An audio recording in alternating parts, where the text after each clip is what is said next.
Hey gang, I'm Luke and welcome to Down from the Attic. All this week I'm looking at my Ghostbusters board games. Today we're looking at the Real Ghostbusters The Game.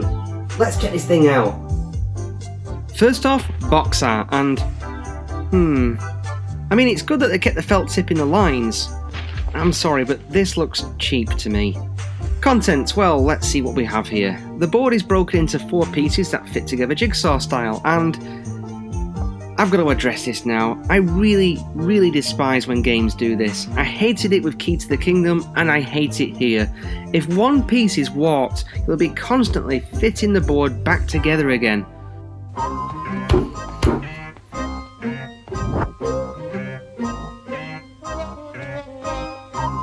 There's a spinner, a deck of cards, and your figure pieces, which are only printed on one side.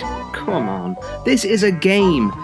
The game is 3D. You're not looking at it from just one side.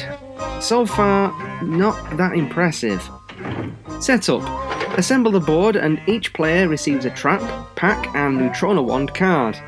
The 3 represent a complete set of Ghostbusters kit and you need all 3 to bust a ghost. Pick a Ghostbuster and everybody starts at the Ghostbusters central square. The ghosts are then added to their corresponding spaces and the game begins. The aim of the game is to be the best Ghostbuster in town. Yep, to hell with team spirit, this is about who comes out on top. Playing the game. You spin the bustometer and you move how many spaces on the inner circle and perform that action. These include moving a ghost, taking action cards, and spooking other players. More on that shortly. The board has a number of spaces with the Ghostbuster logo on, and when landing on one of these, you have to pick up an action card. The spaces with the caution stripes are subways, and you can move to another subway, which is a neat way of getting around the board quickly. The ghost squares are actually buildings, and you'll need to head into these to bust ghosts. A ghost has to be in the building in order to bust it, and with players moving ghosts around the board, this is a rarity, especially playing with vindictive players who will move a ghost just as you're approaching it.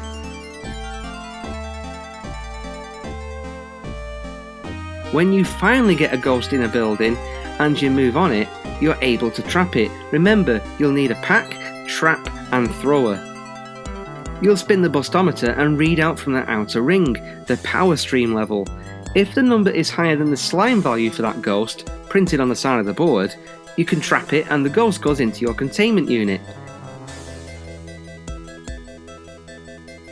If lower, well, yep, you missed it. Have to move out of the building, back into the building again, and spin again, and you know someone will have moved that ghost before you get the chance to do it again.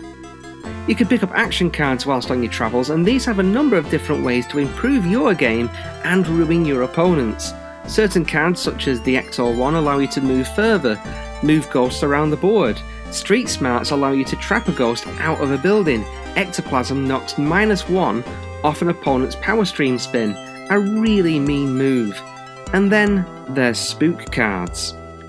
Spook means that you play rock, paper, scissors. No, really. And the winner gets to pick a bit of Ghostbusters equipment from another Ghostbuster, meaning that Ghostbuster can no longer bust ghosts. What fun! So you'll be constantly trying to steal equipment from each other and steal it back. Just like the cartoons, this, isn't it? Do you remember that scene where Venkman steals the proton pack from Egon? No, neither do I.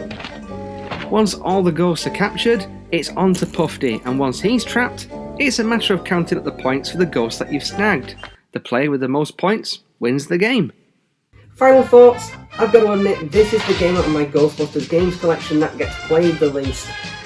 First off, the components are really cheap, like those board pieces that fit together jigsaw style.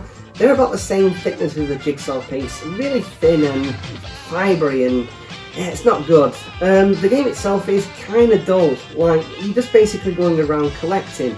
And you could swap this game out and the components for any other brand, any other license, and it'll play the same. There's nothing specifically Ghostbusters about this, and I feel like it lacks there. I really don't like the rock, paper, scissors mechanic. It just feels kind of tacked on.